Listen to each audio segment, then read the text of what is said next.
Hi, Vidi. Hey Chris, how are you? I'm good. I'm good. I'm very well. Thank you so much for coming onto the podcast. Thank Really you for appreciate inviting it. me. I appreciate it very much. Yeah. The reason I came on was because of this book, Wanderer's Journey: A Refuge Search for a Home in the Beautiful Game.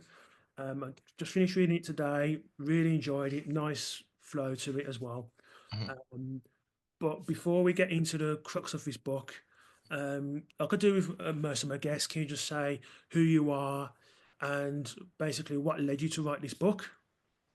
Yes, my name is Vedran Dedic, and I'm currently living in Alabama. I ended up in Alabama because of immigration.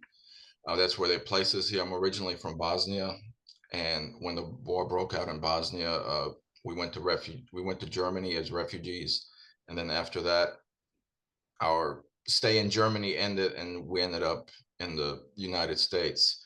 And after, I don't know, a while, I've always wanted to write. I always remember a comment my buddy made in seventh grade to me that I'm a good writer after he read something, a school assignment. And then that just kind of stuck with me, and I always wanted to write. And then my wife eventually, after I just kept talking about wanting to write something, she made a comment that just finally clicked, and I was like, I'm going to write this. And then I figured I'd tell my whole story through the using football as a vehicle. So Okay, cool. As I say, it's basically the book almost feels like you're using football as no metaphor. That's probably the wrong word, but you use about talk about football a lot from the time of when you were born to the present day. So like every good story, let's start at the beginning. Like you said, you were born in Bosnia and brought up there, and then obviously the war happened. The Yugoslav war happened in the early 90s. First of all, what was it like growing up in Bosnia, well, in former Yugoslavia before that war? And also, what was it like during the war that was happening? okay, so the war started in mid 92 or spring of 92. I was 4 years old, so my memories are pretty faint. Both my parents worked, my grandparents watched me.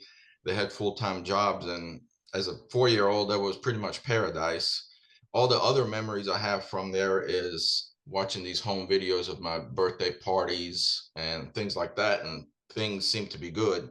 And then when the war started, we were there for about 6 months, but um, the opposing army, the Serbians, didn't actually get to Banja Luka yet. So we were okay for a while. But then my mother's stepdad's brother sent us papers to go to Germany. And then we left about 6 or 7 months into the war.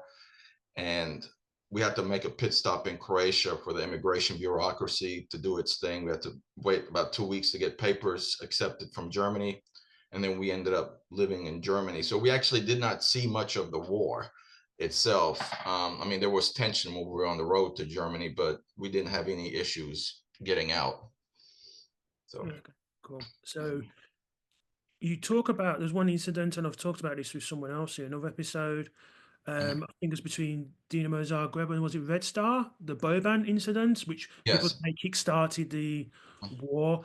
Is that accurate to say, or is that a bit of? I mean, it needs to happen, but is it a bit of a myth that it started the whole war? it's a mythology, really. I mean, it makes for a great story, but I think the war started later on. There were ethnic tensions still in place, and they probably boiled over because of the nationalist rhetoric that was taking place. After doing some research for the book, it looks like some of the teams still remained in the Yugoslavian League, and Yugoslavia still was a team, especially since at the 1990 World Cup there were non-Serbian players on the team like Prozinecki. So it didn't. It makes for a good story, but it did not start the war because the other teams still remained in the leagues like they did, and the war didn't officially kick off until 1992. But it didn't help with the war, obviously. So Would you say that generation of footballers that was playing for that republic, the mhm. Yugoslav Republic, is a lost generation of footballers? Because you look back now at that team, and that team was arguably one of the top five in the world, All right. potentially, and yet they were just lost. So, do you think it's a lost opportunity for them to have actually gone on to do some great things? It was. If you recall, they qualified for the 1992 Euros as a very strong team, and then because of the UN sanctions due to the war, they were kicked out and then were replaced by Denmark, and then Denmark won the whole thing. So it definitely is. They had, you could name the who's who of who they had on the team from top to bottom. They had really world class players that also after the or during the war ended up going to Serie A, like Boban. I think he went to Milan.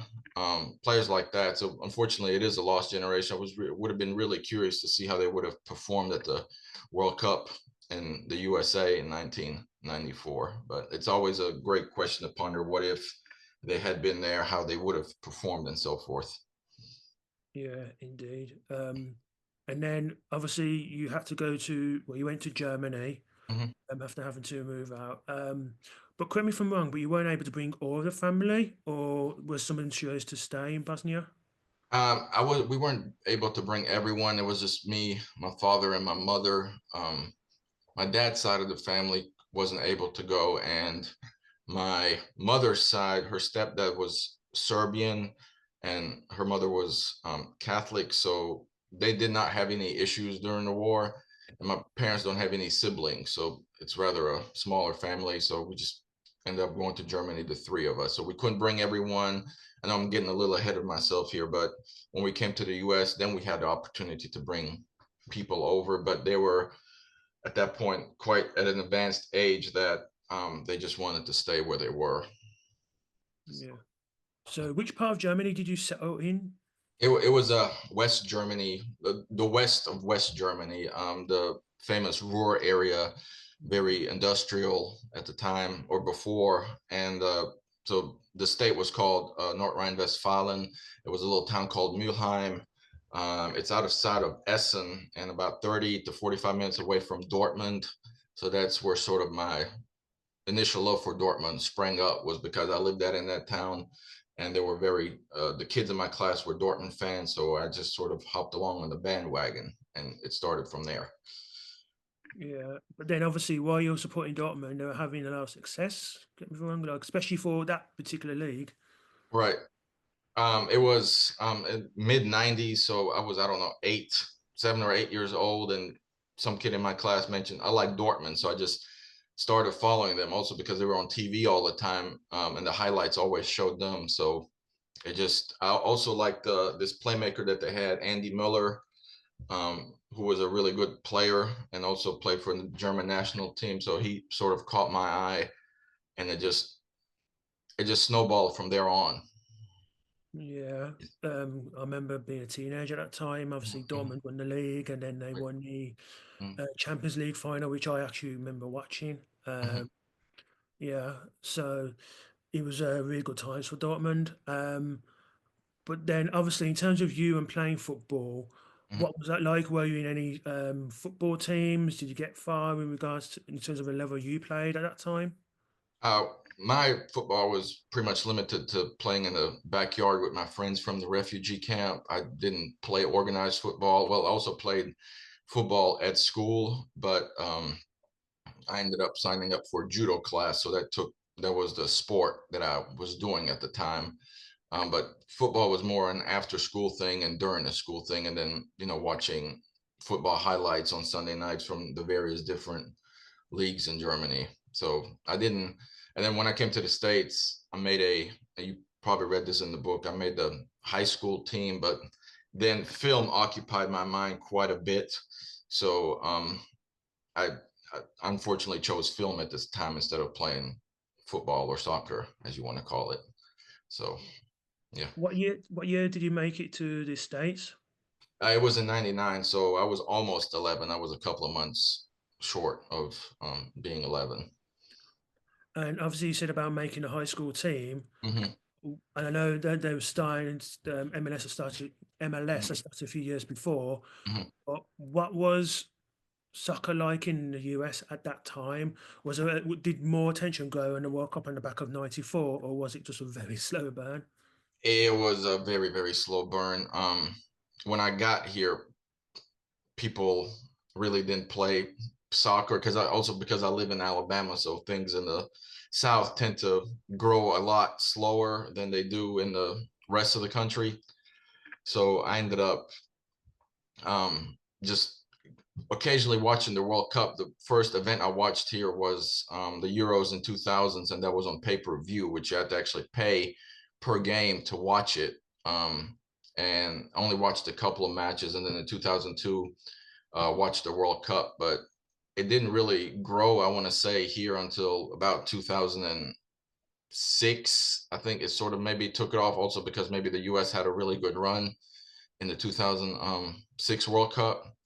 And also that's when all the channels would show it more, because I don't remember any channels before 2005 showing regular football on the TV at all.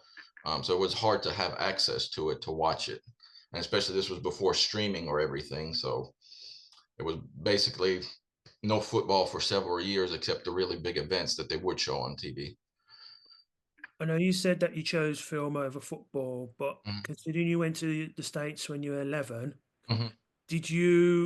was there a temptation to like try your hand at other sports and actually think, oh, I might like this, like basketball, baseball, whatever, and think actually I might like this first football? Because especially at that age, you know, you're obviously interested growing and developing as well.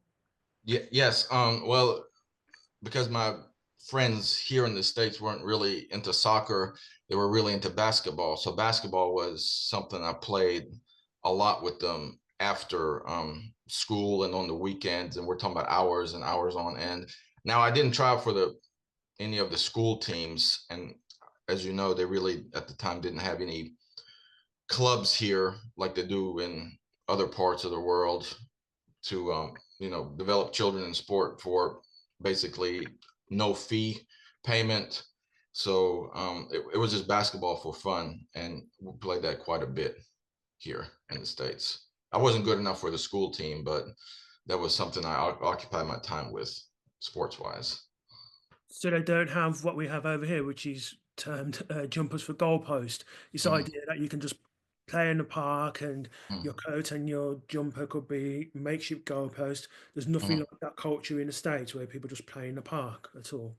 Well, in for basketball, there are places where they have basketball goals set up and stuff like that. So that existed, but the soccer stuff, I mean, now it does. I just don't remember at the time if it did or didn't. I doubt it. If it was strictly pretty much limited to immigrants, where set up two shirts as a goalpost and you kick the ball around.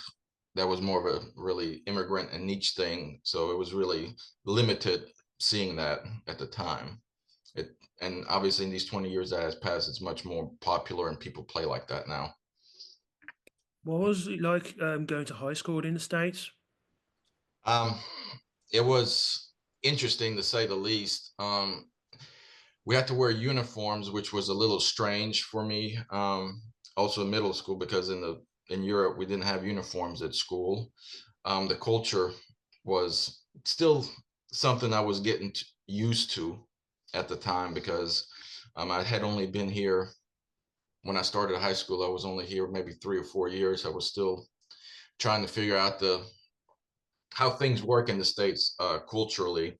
So my group of friends in high school was really the sort of the outsiders. I had a couple of friends from Kurdistan, um, another Bosnian guy, and then a couple of Vietnamese friends, and some really on the lower working class uh, black friends, and as well as some white friends. So it was a mishmash group of people that played basketball all the time. High school, study wise, I thought depended too much on memorization. I didn't really allow for outside of the box thinking and creativity, in my opinion. It was just too much routine and mechanization and standardization. Yeah, yeah. Yeah. Nothing's changed in that regard. I say Mhm. that. Nothing's changed. It's still the same, still the same. So you go all throughout high school, Mhm. and then you were at university. Just Mhm. actually before we get to university, i.e. college, Mhm. how did football change developed in this time? Were you Mhm. still looking out for Borussia Dortmund results, or did you decide to start following other teams as well? When I this would have been again 2005. I mean, basically I talk about this in the book. I fell out of love in football because it wasn't much around to watch in the first place. So when I got to about university, the channels came up and they had different leagues showing. It was a channel called Gold TV that would show some Bundesliga highlights, some Serie A as well for Italy, and I think some of the South American leagues. But at that time, when I restarted to watch football, it was because my dad started following Zlatan Ibrahimovic. So I just started following Inter just for him. Coming back to Borussia Dortmund didn't really happen until 2012 or so, when the Bundesliga was more prominent on the TV, and they were also in the Champions League. So that was when I fell back in love with Dortmund in around 2012 or so. Yeah, Yeah. yeah. And then university happened. Why was it you studied at university? I studied political science Okay. at university. I don't know what the equivalent would be in England, but so I did that, studied political science at the university. Initially, it was business, and then it was what they call criminal justice here, and then political science came as a result of that professor that I talk about in the book, Dr. Fishman. That was the change was really because of him, because he finally allowed me to sort of put me on a path that was more rigid, and then there was more stability in my head. I knew where I wanted to go with my studies instead of still being lost as to what I wanted to do. So, Yeah. yeah. Well, that's what I was going to ask you, like Yeah. why, but you mentioned that professor quite a lot in the book, Mhm, the last two-thirds of it, and mhm. he's a really big influence on your life. Yes, he did. Because when I took him initially, he was a scary man because the way he would talk to the students would, some people would interpret it as very um, personal, like he was attacking them. But what it was just his way of trying to bring out the best in you and showing that he cared. And then there were some things he said during one of these lectures that finally made me realize what he was trying to do. And then he basically became one of my idols. And sort of after that, it's like he woke me up from this strange sleep. And then after that, I just took off with my grades and so forth and what I wanted to do um, in life. So, What yeah. was the hardest thing to adapt to regarding American culture at this time? Um, Outside of the language, speaking a language, for instance. now language was fine. It was still some of the cultural cues that, there were cultural misunderstandings. Sometimes somebody would tell me something A, and then I would interpret it as B, and then and also trying to understand why American culture, why certain things are done a certain way. So I figured that out later, obviously, but being in the country 5 or 6 years as a teenager, that wasn't really something I was thinking about at the time. So it was more really understanding the culture and how to really interact with people and their thought process. Cool.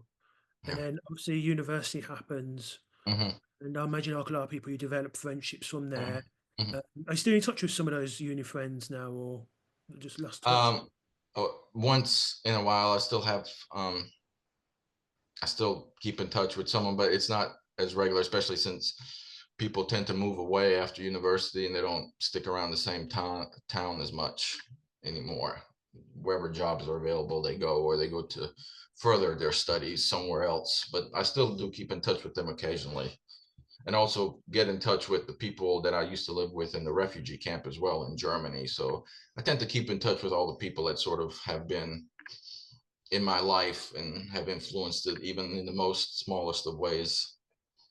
Yeah, Yeah. yeah. So this happens. You go to university, and you were when you're initially trying to when you initially struggling to get a job, and you went to summer school to study some more. Is that correct? Well, what happened was after I graduated from graduate school, it took about 10 months to actually get a job because the job market was so saturated. Um, the part where I went to school in the summer, so to speak, was because I sort of needed some, I guess, inspiration. So I went back to my professor's classroom, and I just sat there. I wasn't obviously getting credit for any of this. This was just a, hey, I need that fire in me again, like it happened previously. So I would just go sit in there, and also because I was interested in the subjects he was talking about, the political philosophy classes that he taught. So it was more of a, hey, it's going to be all right. I just need a little, hope and inspiration here type situation, because it was really at that point was getting desperate to find a job. And then the World Cup happens in 2014, and then maybe a week later I finally get it after about 10 months of looking. So yeah. And then you met your wife Right. soon afterwards, and then obviously you have a relationship, you get married, and so on. And most people, if on honeymoon, especially in the States, I imagine they'll go somewhere in the States that's romantic, Mm-hmm. or if it's in Europe, you might go Paris as a Mm-hmm. example. But you two decided the first place you went for like a honeymoon was Portsmouth. Right. I laughed. I laughed to be honest because I was thinking. I mean, I'm from UK and I've never been to Portsmouth. I've been to South Coast, but I've never been to Portsmouth. Um, so, what prompted you to A, go to watch Portsmouth play, and B, was it a joint idea or was it something where you had to convince your wife?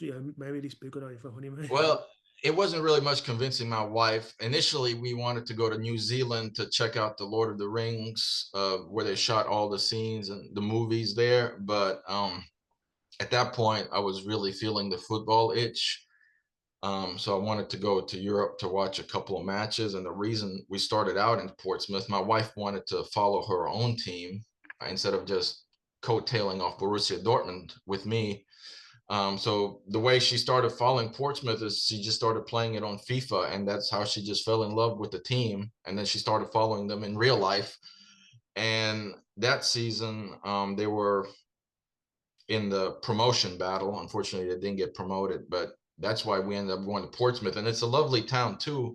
It's a smaller town, so to speak, but being on the coast there and seeing the different type of architecture and engaging in the different culture, being at Fratton Park, it was, mesmerizing. I know it's a little strange to support teams that were in League One at the time, but we didn't want to just pick some successful team out of the Premier and run with them. We wanted to start somewhere from the ground up.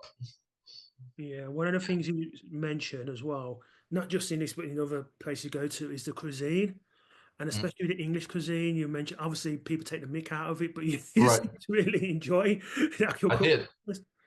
I did. I mean, it was simple, and mash and bangers I really liked. So I don't know why it gets that bad of a reputation, but I mean, I enjoyed what I had. I mean, maybe I didn't try some of the other dishes that are in that bad reputation category, but I don't know. Whatever I ate in England, I thought it was fine, especially the English breakfast at Portsmouth. One morning, with the only thing I didn't understand is why there would be beans for breakfast. That's something I had to get around my head, but it was still good. Yeah. And there was a picture there that you saw, which I think you took a picture of Robert Potanetsky as well. Right. Yeah, yeah. Was it the first time you knew he actually played for Portsmouth? Actually, I want to say yes. I did not realize he played for Portsmouth for I think it was one season, and then when I saw him on the wall, I was like, "Whoa!" So I did some more digging into it because I was really just familiar with Prosinecki's bigger when he played for the bigger teams in Europe. I didn't really know about his stint until probably about then, and then I realized that he's actually somewhat of a Pompey legend because how he played for them for that one season. Yeah, indeed. Yeah. So from Portsmouth, where did you go to next? Portsmouth, we then returned to London, and we were there for a few days. I don't think there was any football on in person, or we just couldn't get into a match. So we ended up going back to London. And football wise, we went watched. It was the Manchester Derby, um, and I forgot what the result was. I'm pretty sure City won, and that was at a pub. And it was interesting to actually be in a pub that is just focused on the game with a big match, and everybody just glued to the TV. And the oohs and the ahs and the celebrations when Team X scores a goal. So it was nice to have that English pub experience watching a match. And the next day, we went to Stamford Bridge to check out the Chelsea Stadium tour. I'm not a Chelsea fan. My wife had a soft spot for them, or I don't know if she still does, but we went there and checked out the stadium, saw the statue. I think it was Pete Osgood outside of the stadium. And then there was our tour guide, Nigel, who very much loved the club. And he was the tour guide, and he told us all about Chelsea's history. And then we went to visit the trophy room. It's really a nice stadium, despite not, me being a Chelsea fan or anything like that. Oh, cool. Just quickly, think about watching a Manchester derby. I think Edwin Dzeko, I think he'd left City by that stage. Is that He correct? did. That's correct. I think he was. I don't know where he went after he went for. I think he may have went to Syria I at that point, if I'm not mistaken. I'd have to double check that. Yeah, I think he did. I'm Yeah. tempted to say Roma, but I can't Yeah. 100% be sure. That was a Right. club. I know he played from later, but I can't be sure. Is that case? Right. So from there, he spent. Mm. How long did he spend in the UK in total? About a week, roughly, maybe a day short here and there. I Okay. really enjoyed England. I definitely want to go back to London because there was so much to see, and we didn't have the time to go do it. And then obviously hitting other parts of England that aren't tourist traps would be really nice as well. It's on the bucket list to go back at some point. Yeah, cool. So where did you go after you left England? England, we went to Germany. We went through the English Channel, which was interesting. We ended up stopping, I think it was in Holland, and then took our train there from Germany. And then when we arrived to Germany, it was the town I lived in Germany as a refugee, Mulheim. And everything looked the same, but it didn't feel the same. Obviously, the it was I talk about this in the book, having this needing this nostalgia void filled. And when I was there, that's what happened. I don't think I was able to say really a proper goodbye to the town or to the area. So when I saw everything, and it was nice to see everything how it was, but obviously it didn't feel the same because time had moved on and things change. So I finally got that void filled, and it was really, a part of me that was happy to finally say to goodbye to Germany the proper way. So we went there. I saw some childhood friends that word got around that was visiting the town, and some of them that were still living in the same area. They came to visit me. I stayed with one of them, and then we were there for a few days. And then we got to see the Ruhr Derby between Dortmund and Schalke, which was quite the experience. Dortmund was in a title fight with Bayern, of course, and Schalke was flirting with relegation. And so we went to the stadium, got on the train, and it was interesting because they even separated the fans on the train. They had a special train for the Schalke fans. And then we just went on a regular train. Some guy was selling these cups, so with players' faces on them and a complimentary beer. So he spoke English, so we were able to communicate with him and get one. And then once we got off the train, there was just this mass of people just sort of walking to the stadium and picking up beers and whatnot on the way at these little shops that were still open. One memorable thing was one Dortmund guy bought a Schalke scarf, and he was letting people step on it, which I thought was pretty funny. And once we got to the stadium, you walk past these trees, and it's right there in all its glory. Since I wasn't able to go to a Dortmund match as a kid, it was finally again getting that void filled of watching Dortmund in person. And the beer and the bratwurst that they have in the stadium was just added to the match experience. And we ended up obviously the result was bad, but it was overall a very good, fulfilling experience. Because Schalke were fighting relegation at that time, if I recall. Did it actually stay up in the end that season? It did. Schalke did stay up that season. I want to say maybe it was the season after, or maybe two seasons after that, where they actually went down. I just couldn't remember if it was during the COVID year or after the COVID year where Schalke was relegated. So I don't know if they're back yet or not. sort of not been following the Bundesliga the last year or two. So I'm not sure if they're back in the first or if they're in the second league again. Yeah, because I Yeah, know, was it 2 or 3 years ago, you had a situation, I think, in the second tier of German football. right, I think you had Schalke, Hamburg, Stuttgart. right. Yeah, you had 4 or 5 traditionally big German Mhm, clubs in there mhm, that are vying for like 3 places. So, yeah, it seemed a very competitive league, similar to the mhm. Championship in England at that point. Um, Right. cool. But then, so you're in Germany, and correct me if I'm wrong, but didn't you want to visit the school, or you All do right, right, and right. That too. you I got forgot about that part. Right. yeah. So yeah, we the day before the match, we went to I wanted to take a stroll the next day just to see how things looked. They, like I said, they looked the same. I mean, there were some stores that weren't there anymore, especially the little McDonald's I used to go to all the time in the town center. But and I used to think, oh my God, the school is so far away. That's why I had to take a bus as a kid. But then now that we have Google Maps, Mm, wow, it's only a 30-minute walk. Let's do it. So we went to the school and I took a picture in front of the school. It looked all the same from the outside. Obviously, I didn't want to go in because that would have been a little weird. And then there was a pub at the bottom of the hill that was still around when I was in Germany, and we stopped there. Luckily, I wasn't wearing any Dortmund gear because it turned out to be a Schalke pub. So we just had one beer and we left because I had these Schalke stuff on the wall, different kits and so forth over the years that they wore. And other than that, we also walked through the town center, which was pretty much the same, but it was great seeing everything um, like like it had been before. one of the things you mentioned in the book before we Mhm, came to the rest of the journey is you talk a lot about the World Cups and you weave mhm. that into your story. Do you have a particular favorite World Cup? Oof.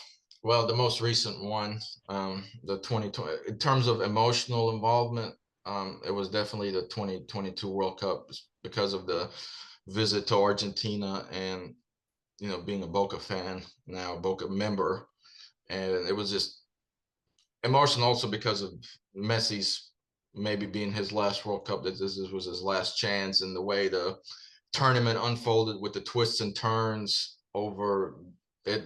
The emotional experience for that World Cup was just off the charts. I would say the most recent one, of course, the one in 1998 was my first one as a child, and that was really nice to experience as a first timer. But the one that just took place a couple of years ago, that was the best one for me. Yeah, indeed. Yeah, it Yeah. seems a lot of drama that's happened, especially when the World Cup went to Germany in Mhm, 2006. That mhm. Germany versus Argentina quarter final. The way you describe it in the book, where you get to extra time, penalties, and whatnot, and then Germany win. So, and you talk about the tactical errors in that game as well, because he Mhm. took. I can't remember who he took off, but he took off someone. That I'm Yeah, trying. Peckerman took off Riquelme, and that seemed to be probably the worst substitution in maybe the World Cup history because Riquelme was the one that was pulling the strings in midfield for Argentina, and then he put on Cambiaso, who's a great player, but didn't really serve the purpose of trying to control a game. It was more to play defensively, and then ultimately the Germans scored and then equalized, and then it went to penalties, and the Germans won on penalties like they do most of the time. But yeah, that was a tactical error, and then that was Riquelme's last appearance at a World Cup, unfortunately. So, Uh, yeah. yep. So from there, was it from Germany? Then went to Argentina. Hmm. Why was it Right. there chat to you about that country? Was it just Hmm. messy, or was it a lot more deeper than that? Wait, so when we left the honeymoon in Germany, we actually went to Croatia, and Okay.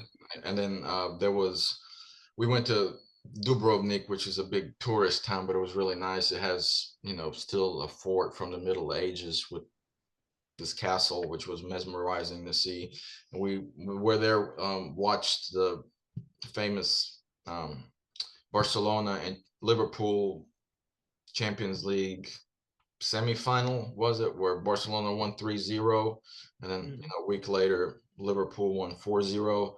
So we went there, experienced Croatia, and Croatia is a really beautiful country to see. We were in Dubrovnik for a couple of days and then went to Zagreb. Um, there were no football activities in Zagreb, but I got to see some family members I hadn't seen in, I don't know, 25, 26 years. It was my father's aunt, and we, reminisced and talked about, how things were now. And that was it for that trip. And then the Argentina trip happened in 2022, so 6 months before the World Cup started. And the reason we actually went to down there, it just turned out that my best man, who's Brazilian, was getting married. And he came up here for my wedding. So obviously I owed him a favor to return to Brazil and be a part of his wedding. So we were in Brazil for about, I don't know, 6 days. We saw the national stadium in Brasilia, the Mane Garrincha Stadium. Football wise, that was really what we did. It was more being there for my friend and his wedding activities. And then after that, it was to see Boca in Buenos Aires. And I knew the match was going to be good just because of the atmosphere, but the atmosphere on a Wednesday night at 9 o'clock still blew my mind. And it was only the third match day of the new season. So the fans are really, really 100% dedicated. And then just being in Argentina with their type of culture that they have, it just it fit my personality well. And so especially with being in Boca Stadium, how I'm usually 110% type of person, and then seeing people like that who support a team like Boca, I was like, oh, I'm finally in my football home. So yeah. Why did you become a member of the club? Because I'd never been a member of the club before, of any club. And so I was like, well, I think I finally actually found my team as an adult. The Dortmund thing probably was a lot just of nostalgia talking. And then once I actually discovered Boca, became just ingrained in the whole culture and doing research on it, I was like, oh, I want to be an actual member of the club. And also it comes with its perks. For example, we only had to pay a very, very small amount fee to actually get into the match. When we were in Argentina, it was like a $3 stadium fee, and we were 5 rows from the pitch side. So it was crazy. So there's some benefits to that, but I just wanted to proudly proclaim myself as a Boca member, just so, put a mark on me. Hey, I'm a Boca fan. And that's really it. Okay. Yeah. I mean, you described the whole Boca versus River Plate match, which Mm-hmm. I've never been to. Actually, I've been to obviously being at a football match, but when you see the atmosphere, especially when the home team scores and they're coming from the top and just going to the Right. bottom, seeing it on TV looks insane, but you're Right. obviously there as well. I imagine you can't hear yourself think, can you? Right. I haven't had the Boca River Plate experience yet, but I've seen what you're talking about on TV. I think they call it, there's a Spanish word for it, but it's basically equivalent to an avalanche. Mhm. And then, I mean, where we sat, we were on the pitch side, so we weren't behind the goals where usually this happens. But it is a little dangerous, and especially with La Bombonera at the time. I'm sure maybe you've seen the videos where there was like cracks in the foundation or in the stands. I think the club renovated or are in the process of renovating that. I mean, the way the fans jump and just make noise, it takes a toll on the structure. So basically, I think the saying is La Bombonera doesn't shake, it beats.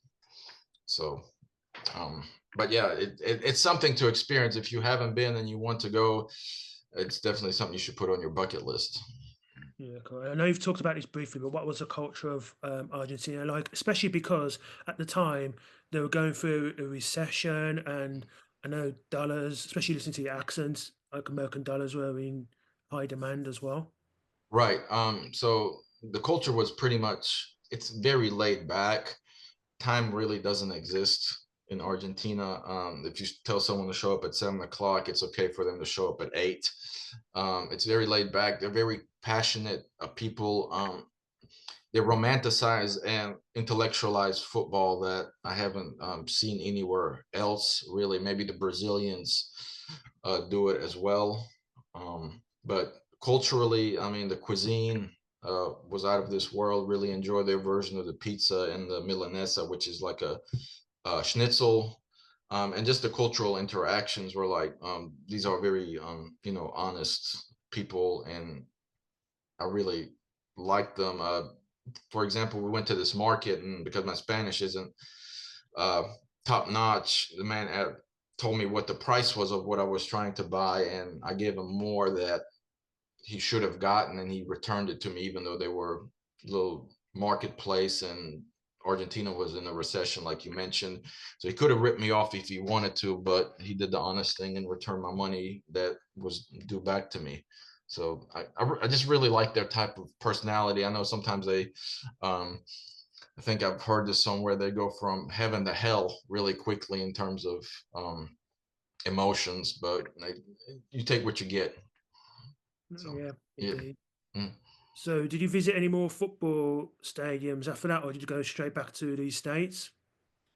We did not. The only one we saw was La Bombonera, and we did watch another Boca match, but because away fans in the league matches are banned, they still have not lifted that yet, from what I understand. We couldn't really go to another match, and we didn't also not have the time to go to different stadiums. My wife wanted to do some other non-football related things, like going to a vineyard, and just taking a tour of the city and so forth. And our time was unfortunately like maybe only 5 days in Buenos Aires. We plan on going back, but to do some other things. But I got my football fill in while being there. Mhm. Yeah. You just mentioned your wife there, and one thing I forgot to mention when we were talking about this particular person, but you didn't you try and invite your professor to the wedding, but unfortunately he wasn't able to make it. Right. He died a couple of months before. Oh, Um, okay. so he died. He moved, him and his family, him and his wife moved to Atlanta, Georgia, because they wanted to help with the grandchildren, because their daughter's husband had died. So they were there helping out, and then he had a nasty fall, which then just complicated matters. And then he ultimately died. It's sort of like, I just remember this Messi quote after he won the World Cup. It says, the only great other thing missing from the World Cup was taking a picture with Diego Maradona. And that's how I felt about him not being at my wedding. It would have just made everything much more perfect than it already had been. So that's how much Dr. Fishman means to me in that regard. So you go back to the States. Have you watched any MLS games or no? Yes, we went to watch Inter Miami because of Messi in Atlanta, but Messi did not play. And I don't know if it was because of due to injury, or they did not want to risk him, because Atlanta's pitch is, it's the fake grass, whatever the term for that is. And so apparently the word is that it's easier to get injured. I think it's called AstroTurf. And that's why he didn't go. I mean, the match, there were a lot of goals in the match, but you could tell the quality of football was completely different to what I've seen previously. And then this is not in the book, because I needed a stopping point in the book. Otherwise, it would have went on forever. But I went also saw the Copa America final between Argentina and Colombia this past summer, and that was in Miami, and that was crazy onto itself. With I'm sure you've read, but people tried to go in without tickets. The security wasn't prepared what they were Yeah. coming for, and people tried to climb in through the air conditioner vents to get into the match, and the match was delayed because of all that. And then the scariest part was um, standing outside of the gates that were closed, because sometimes they would open the gates and then people would push, and then they would stop, and then once they actually finally opened the gates, that's when the real tension began. But we made it through. There weren't any problems on our end. We got to our seats. There were people in our seats. They moved after we showed them our tickets. There were some other things happening that we didn't see in person. We saw later on, like the escalators being destroyed in the stadium, but I didn't see any fights myself between the Colombians and Argentinians. And then, of course, the match itself was great. Seeing Argentina win an international trophy with, Messi lifting it, that was, the cherry on the cake. Mm, Yeah. indeed. What about you now? Well, a couple of things before we go. First of all, Mhm, you talked about a bucket list before. Do you mhm. have a bucket list in terms of games that you want to see live? Well, games and places really. And on the bucket list is Napoli. I have a very soft spot for them. They're sort of almost a sister club to Boca at this point, because of the Maradona connection.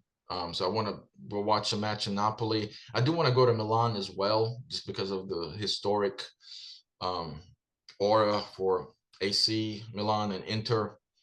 And football wise, that's it. I'm sure I want to catch a couple of games in the UK as well, but right now, short term, it's the trip to Italy. Also, I wouldn't mind going, obviously, to see Boca versus River Plate, Mm. um, but also on the bucket list. And I do have tickets for the Club World Cup, so I'll be seeing Boca versus Bayern here in about 5 months or so in Miami. That's because say that you really must be looking forward to that because there's a lot of good games that are going to be Right. happening in the tournament as well.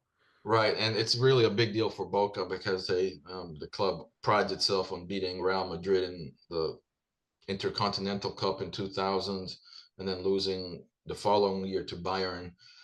So being back in this type of tournament is very exciting, especially the new format. I know it takes a toll on the players, having so many matches during the year. I hope they can cut down some of the lesser um, matches during the fixture schedule over the years. But I'm very excited to see this match in Miami, and how far Boca can go. And I don't know if you read recently, but Boca is the first team to sell out all of their tickets for the Club World Cup. Oh, So okay, so cool. it's not any of the big European teams. It's the team from South America that sold all of their tickets. So they're going to be playing Benfica, Bayern, and then Auckland City. That one is going to be in Tennessee. So, and then we'll see where it goes from there. I wonder how on earth did Benfica get in? That to see the mystery because they never won they haven't won a European trophy I think since the 60s, Mhm. and they haven't been runner up for a while. So yeah, it seems a mystery to me how they got Uh, into the they background. have this coefficient ranking. I think that's why Boca is in it too, because Boca hasn't won the Copa Libertadores since 2007.